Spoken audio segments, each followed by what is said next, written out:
పేదవాడి పక్షాన నిలబడతాం, ప్రజా గొంతుకై నినదిస్తాం. వాయిస్ ఆఫ్ వాయిస్లెస్, తెలుగువారి మనస్సాక్షి సాక్షి టీవీ. సాక్షి టీవీ ప్రసారాల కోసం మీ స్థానిక కేబుల్ ఆపరేటర్ను వెంటనే సంప్రదించండి. కేజీఎఫ్ 2 తర్వాత రాకీ భాయ్ కనిపించడం లేదు. ఇది యష్ ఫ్యాన్స్ కంప్లైంట్. 2022లో వచ్చిందా చిత్రం. ఈలోపు కేజీఎఫ్ డైరెక్టర్ సలార్ను రిలీజ్ చేశాడు. ఇప్పుడు ఇంకో చిత్రాన్ని తెరకెక్కిస్తున్నాడు. రాకీ భాయ్ మాత్రం అడ్రస్ లేడు. ఇంతకాలం ఓపిక పట్టారు.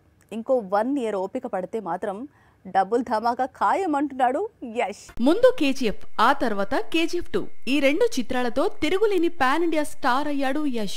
అయితే 3 ఏళ్ల నుంచి థియేటర్స్ కు దూరంగా ఉంటున్నాడు. కొత్త సినిమా గురించి అడిగితే ఇదిగో అదిగో అంటున్నాడు, కానీ ఎలాంటి అప్డేట్ ఇవ్వడం లేదు. ఏదో టాక్సిక్ అంటూ కొత్త సినిమాను ప్రారంభించాడు యష్. మళ్ళీ ఇంతవరకు ఈ సినిమా గురించి అప్డేట్ లేదు అంటే వచ్చే ఏడాది మార్చిలో విడుదల అంటూ పోస్టర్ రిలీజ్ చేశాను కదా అంటున్నాడు. ఇప్పుడు తాను రావణుడిగా నటిస్తున్న రామాయణం చిత్రం నవంబర్లో విడుదల కానుంది. వచ్చే ఏడాదిలో తన నుంచి 2 చిత్రాలు విడుదల కాబోతున్నాయి కదా అంటున్నాడు. ప్రభాస్ చేతిలో ఎన్ని చిత్రాలు ఉన్నాయి అంటే టక్కున చెప్పడం కష్టం. ఒకటి సలార్ సీక్వెల్, ఇంకొకటి కల్కి సీక్వెల్, రాజాసాబ్ కూడా ఉంది, ఫౌజీ కూడా వస్తోంది, ఇంకా సందీప్ రెడ్డి వంగ సినిమా ఉంది. ఇలా లెక్కలేసుకుంటూ వెళ్ళాలి. ఇప్పుడు ఈ లిస్ట్లో మరో చిత్రం చేరింది. కాకపోతే రెబల్ ఈసారి కోలీవుడ్ వైపు చూస్తున్నాడు. ప్రభాస్ నటించే చిత్రాల్లో మరో కొత్త సినిమా చేరింది అనేది ఈసారి టాలీవుడ్ కాదు, కోలీవుడ్ చెబుతోంది. లాస్ట్ అమరన్ లాంటి చిత్రం తీసి శివకార్తికేయన్ కు బ్లాక్ బస్టర్ అందించిన రాజ్ కుమార్ పెరియాస్వామి ఇటీవలే రెబల్ కు ఒక స్టోరీ వినిపించాడట. ఆ కథ రెబల్ కు బాగా నచ్చిందట. ప్రస్తుతం ధనుష్ తో మూవీని తెరకెక్కిస్తున్నాడు రాజ్ కుమార్. కానీ కొన్నాళ్లుగా మాత్రం ప్రభాస్ కు కథను సిద్ధం చేస్తున్నాడట. గతంలోనే ఒకసారి కలిసి లైన్ వినిపించాడట. ఇప్పుడు అదే లైన్ ను డెవలప్ చేసి రెబల్ తో సినిమా లాక్ చేసుకున్నాడట. తమిళ హీరోలు తెలుగు దర్శకులతో పనిచేస్తుంటే తెలుగు హీరోలు తమిళ దర్శకుల వైపు చూస్తున్నారు. ఇప్పటికే అల్లు అర్జున్ వెళ్లి అట్లీతో పాన్ ఇండియా ప్రాజెక్టు చేస్తున్నాడు. జైలర్ దర్శకుడు నెల్సన్ తో ఎన్టీఆర్ మూవీ చేయబోతున్నాడు. ఇప్పుడు రెబల్ చూపు కూడా కోలీవుడ్ పై పడింది. తన కెరీర్ లో మరో క్రేజీ ప్రాజెక్ట్ పడిందనే చెప్పాలి. మైథాలజీ పైగా రామాయణం. ఇండియాలో ఫేమస్ స్టార్స్ అందరూ నటిస్తున్నారు. అందుకే నిర్మాత 1000 కోట్ల బడ్జెట్ పెడుతున్నాడు అనుకుందాం. కానీ ఇప్పుడు పాన్ ఇండియా ప్రాజెక్ట్ అంటే చాలు మిగతా నిర్మాతలు కూడా ఇంచుమించు రణ్బీర్ రామాయణం అంతే ఖర్చు పెడుతున్నారు. ఒక్కసారి ఆ సినిమాల లిస్టు చూసి ఆశ్చర్యపోదాం రండి. రామాయణం వచ్చి కల్కి ఇండియాస్ హైయెస్ట్ బడ్జెట్ రికార్డ్ ను బద్దలు కొట్టింది. ఇంతకీ కల్కి బడ్జెట్ ఎంతో తెలుసా?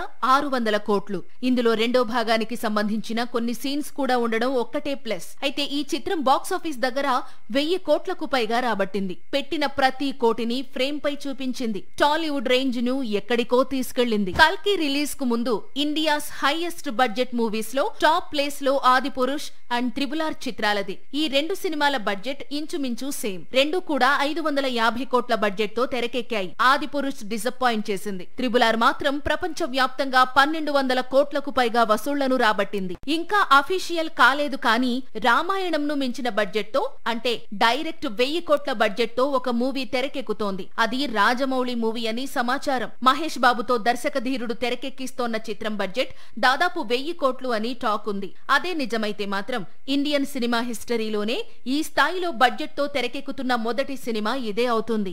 అట్లీ దర్శకత్వంలో అల్లు అర్జున్ నటించే చిత్రం బడ్జెట్ సైతం 800 కోట్లు అని ప్రచారం సాగుతోంది. ఇక హృతిక్ రోషన్ త్వరలో దర్శకుడిగా మారి తెరకెక్కిస్తోన్న క్రిష్ 4 బడ్జెట్ కూడా 800 కోట్లు ఉంటుందని బాలీవుడ్ వర్గాలు చెప్పుకొస్తున్నాయి. 1000 కోట్లు అనగానే ఏ సినిమా వసూళ్లు అనే ఎంక్వైరీలు మొదలు పెట్టకండి. ఎందుకంటే 1000 కోట్లు అనేది ఇప్పుడు పాన్ ఇండియా సినిమా బడ్జెట్లుగా మారుతున్నాయి. కొద్ది గంటల క్రితం రిలీజ్ అయిన రామాయణం గ్లిమ్స్ చూసారుగా. ఆ సినిమా బడ్జెట్ చెబితే మీకు మైండ్ బ్లాక్ అయిపోద్ది. ఇదే ఇండియన్ సినిమా బిగ్గెస్ట్ బడ్జెట్. గతంలో ఈ రికార్డు కల్కి పేరు మీద ఉండేది. కాకపోతే రామాయణం 2 భాగాలకు కలిపి ఈ స్థాయిలో బడ్జెట్ ను వెచ్చిస్తున్నారు నిర్మాతలు. తొలి భాగం వచ్చే ఏడాది దీపావళికి, ఆ పైన ఏడాది దీపావళికి రెండో భాగాన్ని విడుదల చేయబోతున్నారు. ఒక్కో భాగంతో మినిమం 1000 కోట్లు రాబట్టాలి అనేది దర్శక నిర్మాతల ఆలోచన. అందుకే 2 భాగాలకు కలిపి దాదాపు 1000 కోట్లు రాబడుతున్నారు. డివైడ్ టాక్ తోనే ప్రభాస్ నటించిన ఆదిపురుష్ 400 కోట్లు రాబట్టింది. ఇక రామాయణం చిత్రాన్ని దేశ ప్రజలు మెచ్చే విధంగా తీస్తే బాక్సాఫీస్ దగ్గర వండర్స్ క్రియేట్ చేయొచ్చు. అందుకే ఈ చిత్రాన్ని ఇంత బడ్జెట్ వెచ్చించి జాగ్రత్తగా నిర్మిస్తున్నారు. రణబీర్ రామాయణంకు భారీ బడ్జెట్ వెనుక భారీ బాక్సాఫీస్ లెక్కలు కూడా ఉన్నాయి. ముందు పాన్ ఇండియా మార్కెట్ ను, ఆ తర్వాత ఇంటర్నేషనల్ మార్కెట్ ను టార్గెట్ చేస్తూ స్టార్ కాస్ట్ ను ఫైనల్ చేశారు. రణబీర్, సన్నీ డియోల్ లాంటి స్టార్స్ తో బాలీవుడ్ ను, సాయి పల్లవితో సౌత్ సైడ్ ను, రాకీ భాయ్ రావణుడిగా నటిస్తుండడంతో శాండిల్వుడ్ ను ఈజీగా టార్గెట్ చేయొచ్చని ఇలా లెక్కలేసుకొని ఈ ప్రాజెక్టును ప్లాన్ చేశారు. 2019లో ఏజెంట్ సాయి శ్రీనివాస ఆత్రేయ, 2021లో జాతిరత్నాలు, 2023లో మిస్టర్ పోలిశెట్టి. ప్రస్తుతం సంక్రాంతికి మళ్ళీ రీ ఎంట్రీ. మరి ఆ తర్వాత ఏంటి అంటే నవీన్ నుంచి సైలెన్స్ రిప్లైగా వస్తున్న టాలీవుడ్ మాత్రం క్రేజీ సీక్వెల్ లోడింగ్ అంటోంది. టాలీవుడ్ యంగ్ హీరోస్ లో నవీన్ పోలిశెట్టి కామెడీకి పెద్ద ఎత్తున ఫ్యాన్స్ ఉన్నారు. అందుకే సినిమాకు మధ్య గ్యాప్ ఇస్తుంటాడు పోలిశెట్టి. 2 ఏళ్ల క్రితం మిస్ శెట్టి మిస్టర్ పోలిశెట్టి అంటూ వచ్చాడు. సింపుల్ గా హిట్ కొట్టాడు. ఇప్పుడు 3 ఏళ్లు గ్యాప్ ఇచ్చి అనగనగా ఒక రాజు అంటూ సంక్రాంతికి తిరిగి రాబోతున్నాడు. తెలుగులో హీరోలందరూ సీక్వెల్స్ తో సందడి చేస్తున్నారు. అందుకే నవీన్ పోలిశెట్టి కూడా సీక్వెల్ దారి పడుతున్నాడని టాలీవుడ్ వర్గాలు హింటిస్తున్నాయి. 2019లో పోలిశెట్టి యాక్టింగ్ కు పేరు తెచ్చిన ఏజెంట్ సాయి శ్రీనివాస ఆత్రేయ చిత్రానికి ఇప్పుడు సీక్వెల్ ప్లాన్ చేస్తున్నారట. నిజానికి ఈ సినిమాకు సీక్వెల్ ఉంటుందని నిర్మాతలు రిలీజ్ సమయంలో ఖరారు చేశారు. కాకపోతే హీరో నుంచి గ్రీన్ సిగ్నల్ రావడానికే ఇంత టైం పట్టింది. సంక్రాంతికి అనగనగా ఒక రాజు రిలీజ్ అయితే ఆ తర్వాత పోలిశెట్టి మరోసారి ఏజెంట్ గా మారి ఓ కేసును సాల్వ్ చేసే అవకాశాలు ఉన్నాయి.